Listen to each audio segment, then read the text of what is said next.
I found her toothbrush first, not in the bathroom where it should have been, but wedged behind the radiator in my bedroom.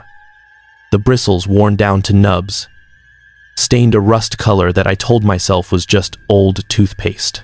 I should have left that day. I should have walked out and never looked back. My name is Marcus Webb, and I want you to understand something before I tell you this story. I'm not someone who believes in ghosts or supernatural nonsense. I'm a data analyst. I work with facts, numbers, patterns. Everything in my life has always had a logical explanation. But what happened in apartment 4B at 1847 Ashwood Avenue doesn't have a logical explanation. Or if it does, that explanation is somehow worse than any ghost could ever be. The apartment was a steal. 1 bedroom, hardwood floors, crown molding, exposed brick in the living room. In a neighborhood where studios went for $2,000 a month, I was paying $1,200 for a space twice the size. The landlord, Chen, was eager to rent it. Too eager, I realize now. He barely asked me any questions during the viewing, just kept checking his watch and jingling his keys, asking if I wanted to sign the papers right there. Previous tenant, I'd asked casually, running my hand along the kitchen counter. How long were they here? 7 years, Mr. Chen said quickly. Very quiet. No problems. Left suddenly. Family emergency. He didn't meet my eyes when he said it. I moved in on a Saturday in October. The apartment was empty, cleaned, freshly painted. The floors gleamed. Everything smelled like industrial lemon cleaner trying to mask something underneath, something organic and stale. I spent the first day unpacking, arranging my furniture, trying to make the space feel like mine. That night, I heard it for the first time. A scratching sound, soft and rhythmic, coming from inside the walls. I was in bed, almost asleep, when it started. Scratch, scratch, scratch. Pause. Scratch, scratch, scratch.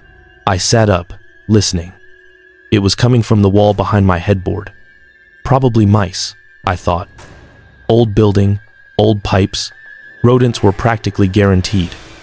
I made a mental note to tell Mr. Chen in the morning. The scratching stopped. The apartment fell silent again. I lay back down and eventually drifted off, though my dreams were uneasy, filled with the sensation of being watched. I woke up at 3:47 a.m. I know the exact time because I looked at my phone, bothered by a feeling I couldn't name. The apartment was dark except for the streetlight filtering through the blinds, casting everything in shades of amber and shadow.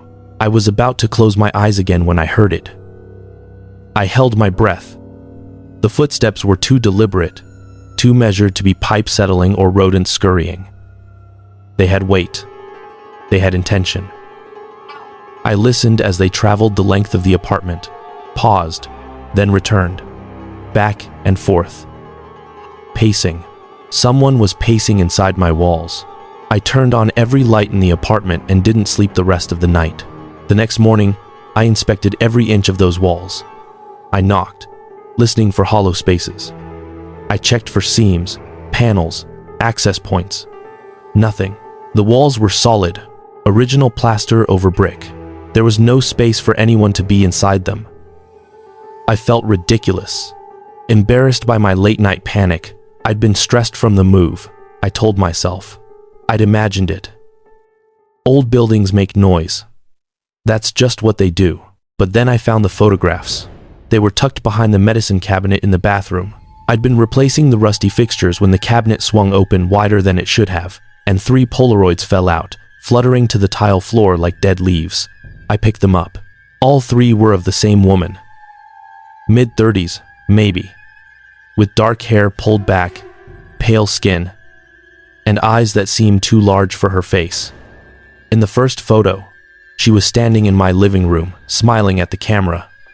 In the second, she was in the kitchen, mid-motion, blurred, as if she'd been startled. In the third photo, she wasn't smiling anymore. She was standing in the bedroom, my bedroom, and she was staring directly at the camera with an expression I can only describe as territorial, possessive. On the back of the last photo, written in cramped handwriting, "This is my home. This is my home." I called Mr. Chen. He didn't answer. I called again and again. Finally, on the 5th try, he picked up.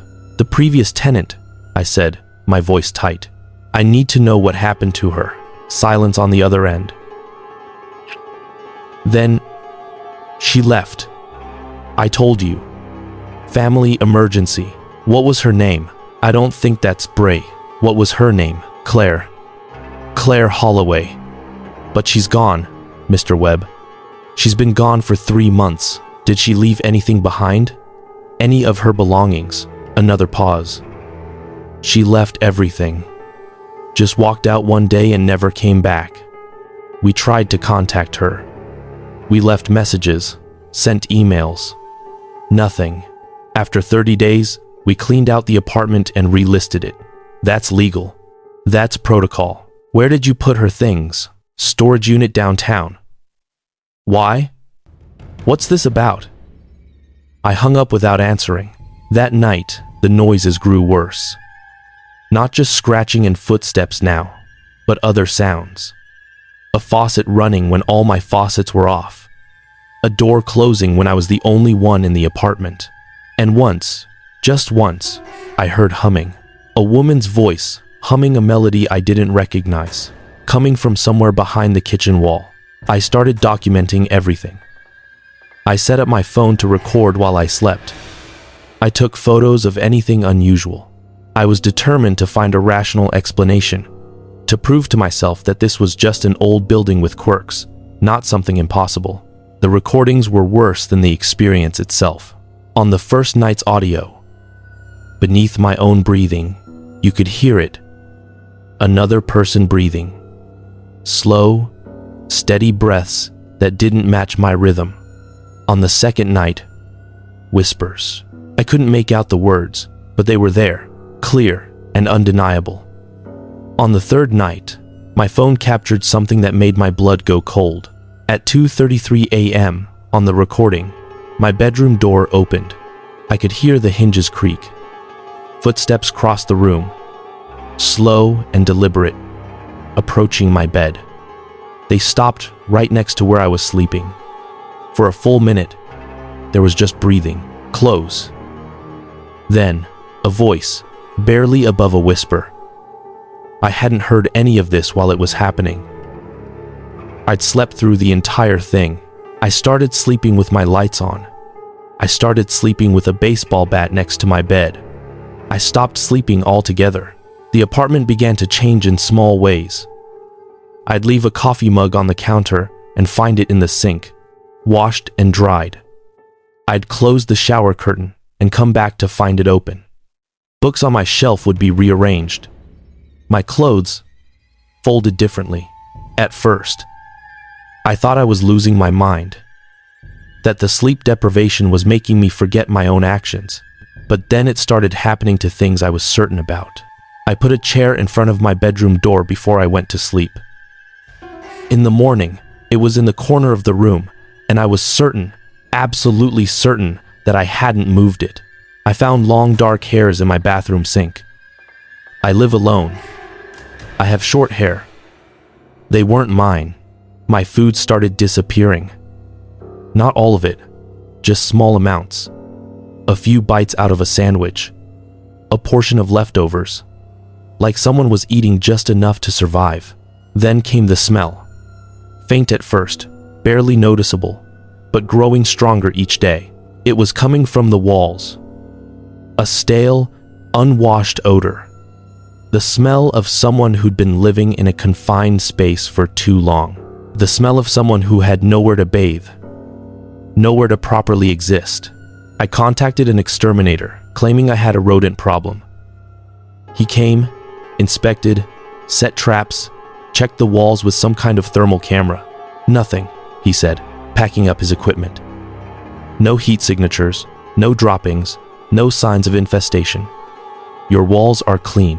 That's impossible, I said. I hear something in there every night. He gave me a look. The kind of look you give someone you're worried about. Old buildings settle. Pipes expand and contract. It can sound like all kinds of things. You'd be surprised.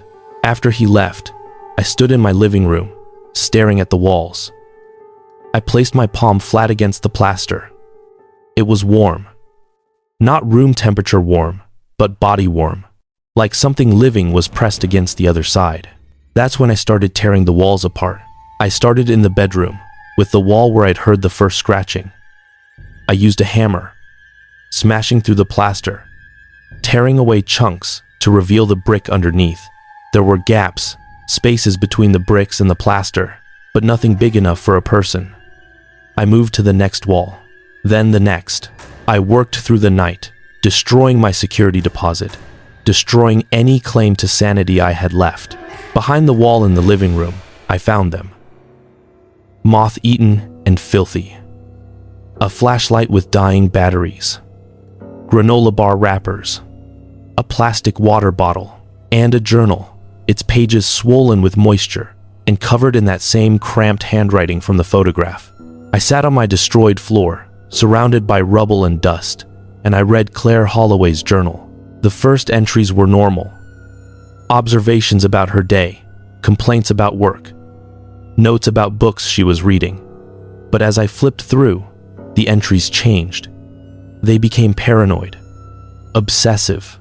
She wrote about feeling watched, about hearing sounds in the walls, about the sensation that someone else was in the apartment with her, someone she couldn't see. She wrote about calling the landlord, demanding he check the walls, insisting someone had broken in. He dismissed her as crazy, she wrote. Everyone had dismissed her as crazy. The entries grew more frantic. She stopped going to work, stopped answering her phone. She wrote that she could hear them in the walls, could hear them plotting to make her leave. This is my home, she wrote. The words pressed so hard into the page they tore through. I was here first. I won't let them drive me out. I'll stay in the walls if I have to. I'll stay where they can't find me. The final entry was dated 3 months ago. They think I'm gone. Good. Now I can really live here. Now I can be free. I dropped the journal. My hands were shaking so badly I could barely hold it. I looked at the hole I'd torn in the wall, at the small space behind it, barely big enough for a person to squeeze into if they tried hard enough, if they were desperate enough, if they were willing to contort themselves into something less than human. Claire, I said out loud, my voice cracking. Claire, if you can hear me, you need to leave. This isn't healthy. You need help. Please. The apartment was silent. I stood up, grabbed my phone, and called the police. They were professional, thorough. They inspected the holes I'd made, read portions of the journal, took notes. They searched every inch of the apartment, including the crawl spaces, the basement access, the areas between walls. There's no one here, sir, the older officer said. We'll investigate. You don't understand, I said. She's still here. She never left. She's been living in the walls this entire time. The officers exchanged a look. Mr. Webb, the younger one said carefully, is there someone we can call for you? Family? A friend? They thought I was crazy. Just like everyone had thought Claire was crazy. After they left, I packed a bag. I was done. I'd break the lease, lose my deposit, whatever. I wasn't spending another night in that apartment. I was throwing clothes into a duffel bag when I heard it. From inside the bedroom closet, a sound I'd somehow missed before. Breathing. Quiet, shallow breathing. I approached the closet slowly. My heart was hammering so hard I thought I might pass out. I reached for the door handle. My hand was shaking. I pulled the door open. The closet was empty. Just my hanging clothes, my shoes on the floor. But at the back, partially hidden by a winter coat, I saw it, a panel in the wall, barely visible, painted the same color as the surrounding surface. It wasn't original to the building. Someone had installed it. Someone had cut a door into the wall. A secret access point. I pushed my clothes aside and stared at that panel. It was held in place by small magnets. It could be removed from the inside. It could be opened and closed without a sound. I reached out and pulled it away. The space behind was dark, but not empty.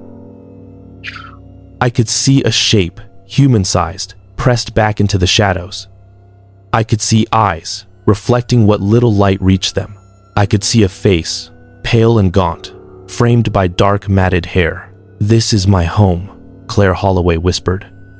Her voice was ruined, raw, like she hadn't spoken out loud in months.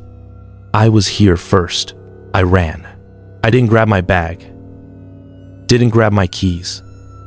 Didn't grab anything. I ran out of that apartment and didn't stop until I was 3 blocks away, gasping for breath under a streetlight. My phone in my hand, dialing 911, the police came again. This time with more officers, with EMTs, with equipment. They went into apartment 4B, and they found her, Claire Holloway, former tenant, who had been living in the spaces between the walls for 3 months, surviving on stolen food and water, moving through the apartment at night while I slept. Convinced in her broken mind that she was protecting her home from an invader, she didn't resist when they brought her out. She just stared at me with those 2 large eyes and whispered it one more time. "This is my home." They took her to a psychiatric hospital.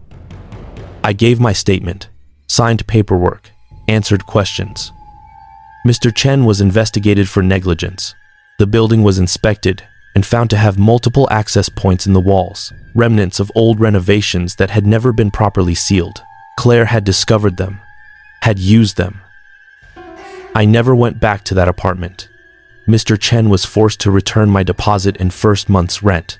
I stayed with a friend, then found a new place, a newer building with thin walls where you could hear everything your neighbors were doing. I found it comforting, that lack of privacy. At least I knew who was making the noise. But sometimes, late at night, I still wake up at 3:47 a.m. I still feel like I'm being watched.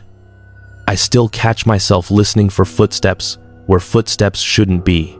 And sometimes, in that space between sleep and waking, I wonder, how many other apartments have spaces in their walls? How many other Claires are out there, living in the gaps, convinced that they were there first, that they have the right to stay? How many times have you heard a sound in your walls and told yourself it was just the building settling? How many times have you noticed something moved and blamed your own forgetfulness? How many times have you felt watched in your own home and dismissed it as paranoia? I learned something in apartment 4B. I learned that the scariest monsters aren't supernatural. They're not ghosts or demons. They're people. Broken people. People who've slipped through the cracks of society so completely that they've learned to live in the literal cracks of our buildings. They're people who've been driven so far past reason that they've forgotten what it means to be human. Claire Holloway is still in treatment. I looked her up once, couldn't help myself. According to public records, she's improving. She might be released someday. She might get better. She might rejoin society, or she might find another apartment with spaces in its walls. I live on the 10th floor now. My apartment is new construction, modern, with thin walls and no mysterious access panels. But I still check my closets. I still listen at night. And I never, ever ignore the sounds in my walls anymore. Because now I know the truth. Sometimes, those sounds aren't the building. Sometimes, they're someone who thinks they belong there more than you do. Someone who was there first. Someone who never really left. Sweet dreams.